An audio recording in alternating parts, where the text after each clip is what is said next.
The Timberwolves rolled the Nuggets 106-80. Didn't even have Rudy Gobert. They're up 2-0.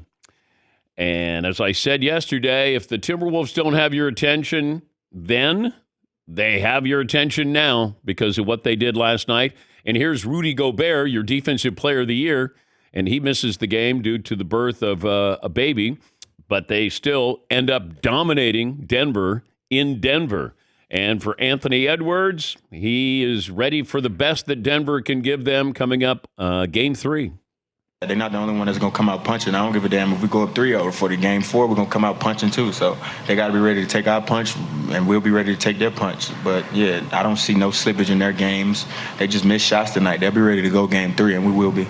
So the Timberwolves beat the Nuggets by 26, the biggest road playoff win in franchise history. All right, Seton, what's poll question we're going to start out with this first hour? Well, I was thinking of Anthony Edwards after last night, and it's being compared to Michael Jordan, right? Or being compared to Michael Jordan is awesome or a burden?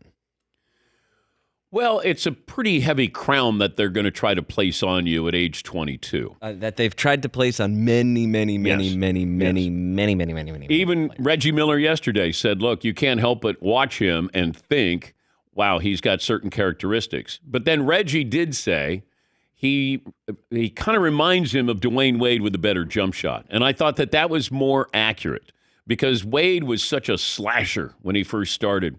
And then you wondered if the physicality and the number of times he went to the floor, he would have a sustainable career. Then he did develop the jump shot. You're not slashing as much. But Anthony Edwards, at least in the beginning parts of his NBA career, has sort of the embryonic characteristics of more Dwayne Wade. I know we're waiting for the next Jordan. We're waiting for the next Tiger. We're waiting for the next Muhammad Ali. It's not happening. It's just not. There's just a different variation of greatness there. Now, to say he reminds you of Jordan, okay, he's explosive.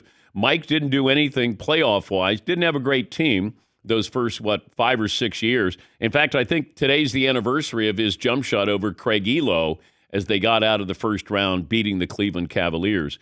But I think what we're looking at is a very talented player at a very young age, and sometimes you don't see it coming until it's right there. The youth movement, oh, it's coming. No, it's here. Look around the league. It's here. You got a lot of 30-year-olds, but they aren't playing the way they once did because they're in their 30s. The NBA is being taken over by players in their 20s. Like it feels like Jason Tatum's old. What is he, 25, 26? Like Luka's been around forever. What is he, 25? That's what happens. It's quick. You turn around and you go, oh, my gosh, Shai Gilgeous-Alexander is a legitimate MVP candidate. Anthony Edwards. Here's Tatum at 26, Luka. I mean, the younger players coming in and the impact that they're having, certainly on these playoffs. You know, you got LeBron is out and KD is out and Steph is out and the younger players. You know, Joker's not old. Was he 27, maybe? Jamal Murray. He's young, too, although he did not have a good night. Well, nobody had a good night last night. Here's Michael Malone, the Nuggets head coach. A loss like this is tough. You feel embarrassed. You feel exposed. So what are you going to do about it? You know, that's my biggest thing. What are you going to do about it? Look yourself in the mirror. Have the courage to look yourself in the mirror. Say, I did not do my job tonight. And be better next game. That's all I can ask of them. There was a moment early, first quarter, Mike Malone comes onto the floor. I mean, he's out at the free throw line. And you can see Anthony Edwards going, that's a tech. That's a tech. And it should have been. He just storms right out on the court. Jamal Murray's going to hear from the home office that he threw a heating pad onto the floor. A heating pad? He tried to throw a towel onto the floor. So he'll be fined. I don't know if he'll be suspended, but he'll hear from the league office. But we'll talk to Brian Windhorst about that.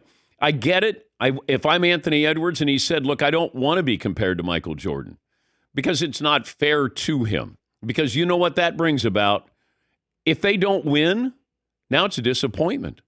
They have been one of the more surprising stories. He's been one of the more surprising stories. Now, all of a sudden, you're the next Jordan, and people are going to go, whoa, what happened? Well, Mike didn't do anything. He was a highlight reel when he first started out. And then he realized, hey, I can take less money. We get better players. I got a better coach now. Now you have to deal with us. Well, Anthony Edwards already has a better team than Mike had those first 6 or 7 years, 5 or 6 years. And he's taken advantage of that. Karl Anthony Towns, a quality big man. Rudy Gobert takes care of the defense. Naz Reid is wonderful. I mean, they have a good team. And it's a really, really good defensive team. And you get that feeling when you're watching Denver that somebody may have cracked the code. Now, it's only 2 games. But I said this after game 1. This isn't, an aberration. Minnesota's here.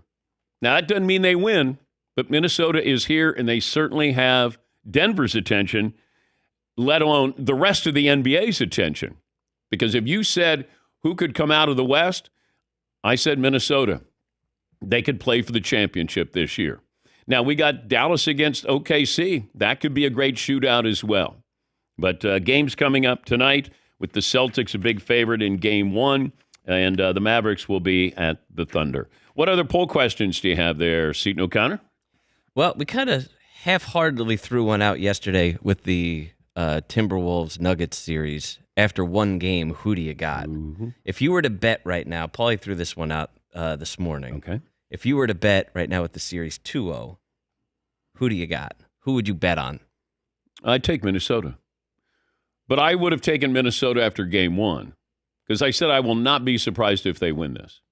Now, do I expect Denver to come back and beat Denver? Well, they better because you hope that you're able to get back to Denver. I mean, you can't lose this next game because if you do, then Minnesota's going to win this. But I think Denver, this is where you're going to see desperation time.